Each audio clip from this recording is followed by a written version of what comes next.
প্রিয়জনেরা, যে মঙ্গল সমাচার প্রথম লাইনটা খুবই লোডেড। লেখা আছে, যখন সন্ধ্যা হয়ে এলো তখন যিশুর শিষ্যেরা পাহাড় থেকে সাগর তীরে নেমে এলেন।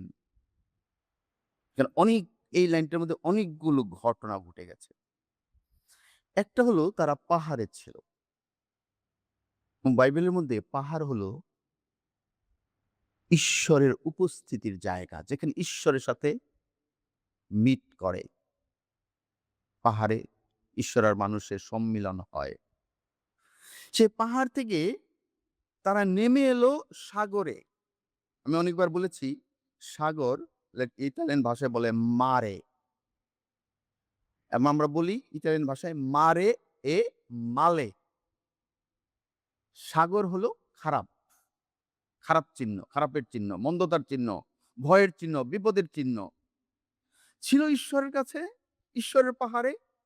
আবার তারা নেমে আসলো সেই সাগরে, বিপদ সংকুল জায়গায়। এবং একবার লেখা আছে সন্ধ্যা ঘনিয়ে এলো, দ্বিতীয়বার লেখা আছে যখন অন্ধকার হয়ে গেছে। খেয়াল করবে মঙ্গল সমাজের প্রত্যেকটা কথা। একদিকে অন্ধকার, ইতিমধ্যেই অন্ধকার হয়ে এসেছে, আর যিশু তখনও তাদের কাছে ফিরে আসেনি। মানে বিপদের উপর বিপদ, বিপদের উপর বিপদ। অন্ধকার সাগর, অন্ধকার, যিশুহীন তারা, যিশুকে রেখে এসছে পাহাড়ে।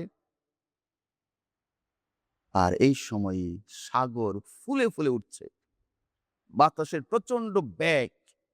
আমরা এই দৃশ্যটাকে যদি ড্রামাটাইজ করতে চাই, যদি ভিজুয়ালাইজ করতে চাই, এটা খুব সুন্দর বিষয় হবে। তাদের মনের অবস্থা কেন এরকম হলো, সেটা কিন্তু আমরা সাধারণভাবে পড়লে কিছুই বুঝবো না। শেষে যিশু যখন তাদের কাছে নেমে এলেন, তারা যখন যিশুকে নৌকোয় তুলে নিলেন, সব সংকট শেষ হয়ে গেল। এই যে তারা প্রায় ৪-৫ কিলোমিটার বেয়ে এসেছে, আর কত কিলোমিটার বাকি ছিল জানা নাই। ওইটুকুই তারা ১ নিমিষে পার হয়ে গেল। কি জানি সাগরের বাতাস হয়তোবা থেমে গেল। অর্থাৎ যিশু তাদের নৌকায় তাদের জীবনে প্রবেশ করল। খ্রিস্টের প্রিয়জনেরা, যিশু ছাড়া আমাদের গতি নেই। যিশুকে যখন আমরা আমাদের জীবনের মধ্যে নেই, আমাদের নৌকার মধ্যে নেই, যিশুকে নিয়ে যখন পথ চলি, অনেক ভবদরিয়া সাগর আমরা পার হয়ে যেতে পারি নির্ভয়ে, নির্বিঘ্নে। আ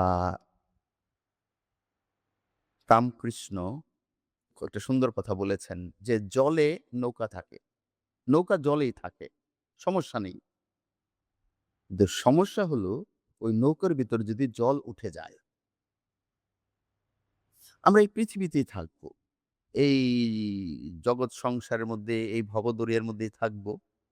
কোনো সমস্যা নেই। ঈশ্বর আমাদের এখান থেকে তুলে নিয়ে যাচ্ছেন না।